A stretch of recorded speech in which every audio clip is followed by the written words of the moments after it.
আসসালামু আলাইকুম।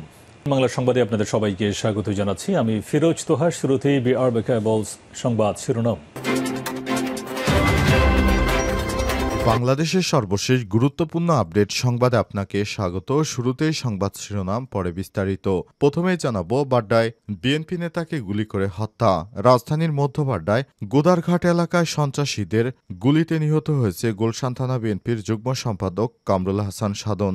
আজ দিবাগত রাতে গোদারাঘাটে সাবেক কায়েম কমিশনারের বাসার কাছে এই ঘটনা ঘটে। জানা যায়, গুরুতর আহত অবস্থায় দলীয় নেতাকর্মী ও স্বজনেরা জাতীয় হৃদরোগ ইনস্টিটিউটে নিলে সেখানে কর্তব্যরত চিকিৎসক কামরুল হাসান সাধনকে মৃত ঘোষণা করে। খবর পেয়ে ঘটনাস্থলে ছুটে আসে গুলশান ও বাড্ডা থানা পুলিশ। বাড্ডা থানার ভারপ্রাপ্ত কর্মকর্তা ওসি সাইফুল ইসলাম গণমাধ্যমকে ঘটনার সত্যতা নিশ্চিত করেছে। তবে কে বা কারা খুন করল তা নিশ্চিত করে বলতে পারেনি পুলিশের স্বজনরা। প্রত্যক্ষদর্শীদের বরাতে নিহতের ভাগ্নি জামাই হোসেন জানান, দুইজন শুটার এলোপাতাড়ি গুলি চালিয়ে তাদেরকে হত্যা করেছে। তবে এই ঘটনার পরই সেখানে উপস্থিত হয়েছেন বিএনপির ক্রীড়া বিষয়ক সম্পাদক এবং ঢাকা দক্ষিণ সিটি কর্পোরেশনের বিএনপি নেতা আমিনুল হক। ইসরায়েলের বিরুদ্ধে ট্রু প্রমিস 3 চালাতে প্রস্তুত ইরান। ইরানের সেনাবাহিনীর প্রধান মেজর জেনারেল আব্দুর রহিম মোসাভি জানিয়েছেন, ইসরায়েল যদি আবারও কোনো ধৃষ্টতা দেখায় তাহলে ইরান ট্রু প্রমিস 3 অভিযানের মতো আরেকটি দাঁত ভাঙা জবাব দিতে প্রস্তুত। তারা যে কোনো সময় দখলদার ইসরায়েলে তাদের আগের থেকেও অন্তত 100 গুণ শক্তি দিয়ে ইসরায়েলকে গুঁড়িয়ে দিবে। যে কোনো সময় এই হামলা চালাবে ইরান। এরপর জানাবো, যুদ্ধবিরতিতে মার্কিন প্রস্তাবে হামাসের সম্মতি, রাজি নয় ইসরায়েল। ফিলিস্তিনের অবরুদ্ধ গাজা উপত্যকায় চলমান যুদ্ধের বন্ধে মার্কিন যুক্তরাষ্ট্রের মধ্যস্থতায় প্রস্তাবিত একটি যুদ্ধবিরতি চুক্তিতে সম্মতি জানিয়েছে ফিলিস্তিনি প্রতিরোধ আন্দোলন হামাস। তবে চুক্তিটি ইসরায়েল গ্রহণ না করায় শান্তির সম্ভাবনা আপাতত অনিশ্চিতই থেকে গেছে। জানাবো, গাজায় ত্রাণ লুটের অভিযোগে 4 জনকে হত্যা, যা বলল হামাস। গাজায় সম্প্রতি প্রবেশ করতে শুরু করা ত্রাণবাহী ট্রাক থেকে লুটপাটের অভিযোগে 4 ব্যক্তির মৃত্যুদণ্ড কার্যকর করেছে হামাস সংশ্লিষ্ট বাহিনী। এই ঘটনায় দক্ষিণ গাজায় এক প্রভাবশালী গোত্রপতির তরফ থেকে হামাসের বিরুদ্ধে প্রকাশ্যে চ্যালেঞ্জ ছুড়ে দেওয়া হয়েছে। জানাবো, মানবাধিকার সমুন্নত রাখতে গুমের সংস্কৃতি বন্ধ রাখতে হবে বললেন তারেক রহমান। মানবাধিকার সমুন্নত রাখতে দেশে গুমের সংস্কৃতি বন্ধ করতে হবে বলে জানিয়েছে বিএনপির ভারপ্রাপ্ত চেয়ারম্যান তারেক রহমান। গুম হওয়া ব্যক্তিদের স্মরণে আন্তর্জাতিক সপ্তাহ উপলক্ষে আজ গণমাধ্যমে পাঠানো এক বিবৃতিতে তারেক এসব কথা বলেন। বাড্ডায় বিএনপি নেতাকে গুলি করে হত্যা। রাজধানীর মধ্য বাড্ডায় গোদারঘাট এলাকায় সন্ত্রাসীদের গুলিতে নিহত হয়েছে গুলশান থানা বিএনপির যুগ্ম সম্পাদক কামরুল হাসান সাধন। আজ দিবাগত রাতে গোদারাঘাটে সাবেক কায়েম কমিশনারের বাসার কাছে এই ঘটনা ঘটে। জানা যায়, গুরুতর আহত অবস্থায় দলীয় নেতাকর্মী ও স্বজনেরা জাতীয় হৃদরোগ ইনস্টিটিউটে নিলে সেখানে কর্তব্যরত চিকিৎসক কামরুল হাসান সাধনকে মৃত ঘোষণা করে। খবর পেয়ে ঘটনাস্থলে ছুটে আসে গুলশান ও বাড্ডা থানা পুলিশ। বাড্ডা থানার ভারপ্রাপ্ত কর্মকর্তা ওসি সাইফুল ইসলাম গণমাধ্যমকে ঘটনার সত্যতা নিশ্চিত করেছে। তবে কে বা কারা খুন করল তা নিশ্চিত করে বলতে পারেনি পুলিশের স্বজনরা। প্রত্যক্ষদর্শীদের বরাতে নিহতের ভাগ্নি জামাই হোসেন জানান, দুইজন শুটার এলোপাতাড়ি গুলি চালিয়ে তাদেরকে হত্যা করেছে। তবে এই ঘটনার পরই সেখানে উপস্থিত হয়েছেন বিএনপির ক্রীড়া বিষয়ক সম্পাদক এবং ঢাকা দক্ষিণ সিটি কর্পোরেশনের বিএনপি নেতা আমিনুল হক। জাতীয় হৃদরোগ ইনস্টিটিউটে মরদেহর সঙ্গে থাকা ওই স্বজন গণমাধ্যমকে বলেছেন, গোদারাঘাট 4 নং রোডের সাবেক কমিশনার কায়েম এর কার্যালয়ের বিপরীতে চায়ের দোকানে বসে চা খাচ্ছিলেন এবং আড্ডা দিচ্ছিলেন বিএনপি নেতার সঙ্গে তার অন্যান্য নেতাকর্মীরাও ছিলেন। সেখানে বিএনপি নেতা কায়েমের বাগিনা কামরুল আরও কয়েকজন নেতা বসা ছিলেন। এরই মাঝে হঠাৎ 2 জন এসে তাকে শুট করে। 2 জনই মাস্ক পরা অবস্থায় ছিল। গুলিতে সাধন ঘটনাস্থলে পড়ে যায়। এরপর ফাঁকা গুলি করতে করতে পালিয়ে যায় সন্ত্রাসীরা। ঘটনাস্থল থেকে রক্তাক্ত অবস্থায় সাধনকে উদ্ধার করে জাতীয় হৃদরোগ ইনস্টিটিউটে আনা হলে কর্তব্যরত চিকিৎসক তাকে মৃত ঘোষণা করে। তার বুকের ডান বাম পিঠে ও ঘাড়ে গুলি লেগেছে। ইসরায়েলের বিরুদ্ধে ট্রু প্রমিস 3 চালাতে প্রস্তুত ইরান। ইরানের সেনাবাহিনীর প্রধান major general Abdur Rahim Musavi জানিয়েছে, ইসরায়েল যদি আবার কোনো ধৃষ্টতা দেখায় তাহলে ইরান ট্রু প্রমিস 3 অভিযানের মতো আরেকটি দাঁতভাঙা জবাব দিতে সম্পূর্ণ প্রস্তুত। আজ তেহরানে এক অনুষ্ঠান শেষে সাংবাদিকদের সঙ্গে আলাপকালে তিনি এই কথা বলেছেন। তার ভাষায়, জায়নিস্ট শাসন ব্যবস্থা ইরানের গৌরব ক্ষুণ্ণ করার মতো শক্তিশালী নয়। বিপরীতে ইরানের শক্তি ইসরায়েল ও তার মিত্রদের জন্য বড় চ্যালেঞ্জ সৃষ্টি করতে পারে।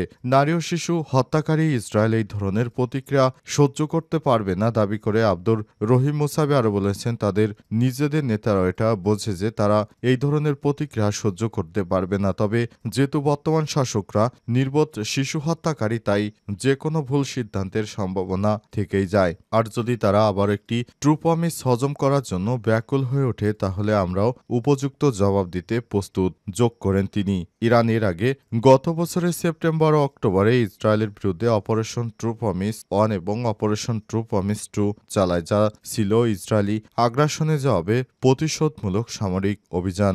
ওই অভিযানে শত শত ব্যালিস্টিক ক্ষেপণাস্ত্র ও ড্রোন ব্যবহার করে ইরান ইসরায়েলের গুরুত্বপূর্ণ সামরিক ও গোয়েন্দা স্থাপনায় নিখুঁত আঘাত হানে। ইরানি কর্মকর্তারা জানিয়েছে, ওই অভিযানে ইরান তার সামরিক সক্ষমতা কেবল একটি ক্ষুদ্র অংশই ব্যবহার করেছিল। তবে এবার ইসরায়েল ও তার মিত্ররা ইরানে বড় ধরনের সামরিক সক্ষমতা দেখতে পাবে। সূত্র ইরানের মেহের নিউজ এজেন্সির। ইরান পুরোপুরি শক্তি দিয়ে দখলদার ইসরায়েলে হামলা চালাবে।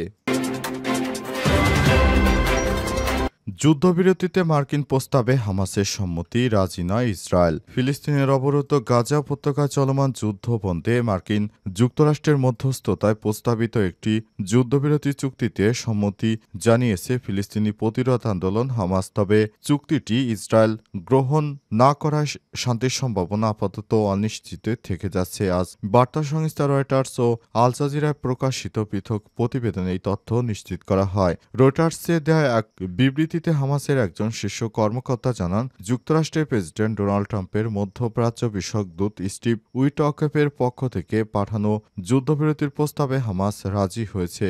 এই প্রস্তাব অনুযায়ী ৭০ দিনের যুদ্ধবিরতি বিনিময়ে হামাস পর্যায়ক্রমে ১০ জীবিত ইসরায়েলি জিম্মিকে মুক্তি দেবে এবং ইসরায়েল আংশিকভাবে গাজা থেকে সেনা প্রত্যাহার করবে। সূত্রটি আরও জানায়, যুদ্ধবিরতি কার্যকর হলে একই সঙ্গে ইসরায়েলি কারাগার থেকে দীর্ঘদিন ধরে বন্দী থাকা অসংখ্য ফিলিস্তিনিকেও মুক্তি দিতে হবে। এই যুদ্ধবিরতির সময় শর্তহীনভাবে গাজায় ত্রাণ প্রবেশের অনুমতি থাকবে।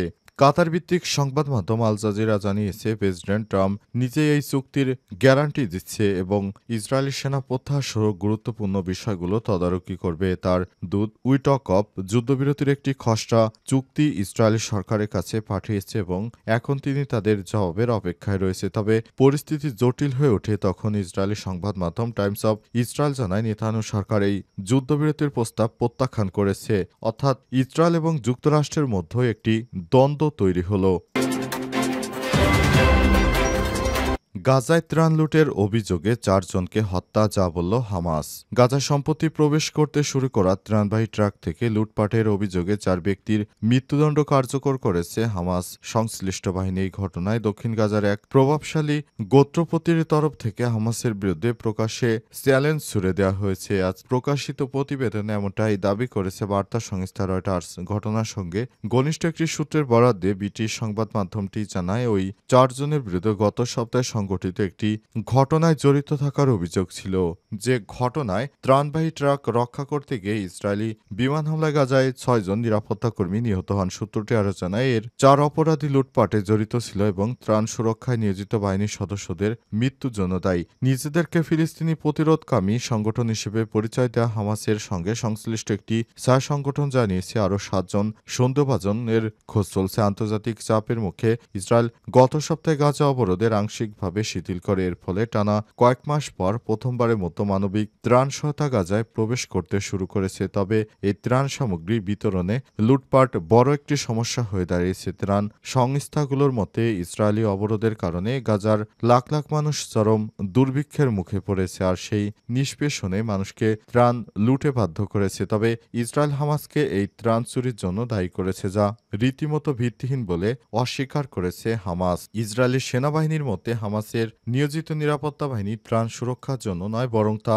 গ্রহণ ও নিয়ন্ত্রণের কাজ করছে, যদিও ইসরায়েল এই অভিযোগের সপক্ষে কোনো প্রমাণ উপস্থাপন করতে পারেনি। এদিকে বর্তমানে গাজায় রাফা অঞ্চলে পূর্ণ নিয়ন্ত্রণ নিয়েছে ইসরায়েলি সেনাবাহিনী। আর ইয়াসের আবু শাবাব নামে সেখানকারই এক প্রভাবশালী গোত্রনেতা হামাসের কর্তৃত্বকে প্রকাশ্যে চ্যালেঞ্জ জানিয়েছে। তিনি দাবি করেছেন তার নেতৃত্বে একটি সশস্ত্র দল এখন নির্দিষ্ট এলাকায় ত্রাণ সরবরাহ পরিচালনা করছে এবং এসব কাজে হামাসের কোনো রকম সংশ্লিষ্টতাও নেই।